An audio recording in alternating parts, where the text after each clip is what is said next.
মাশাআল্লাহ, আজকে প্রায় থর থেকে অনেকগুলো বাচ্চা নামাইলাম। আল্লাহ দিলে এবার একটা বাচ্চার গোটাগাটি কোনো রকম সমস্যা হয়নি।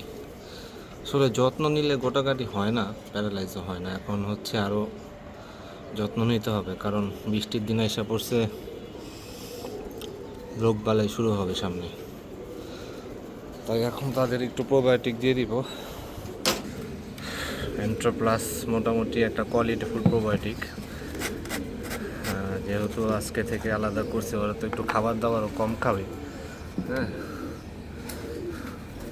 আর দাপড়িতে বাইরে এই গরম, এই বৃষ্টি, কখন কি ওয়েদার শুরু হয়ে যায় বলা যায় না।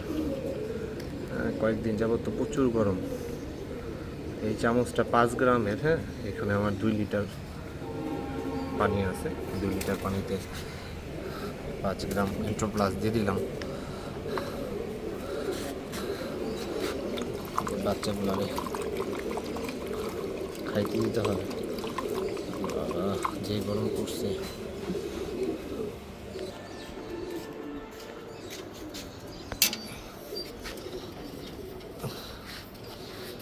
এটাতে পানি খাওয়া অভ্যাস করতে হবে। থাকুক।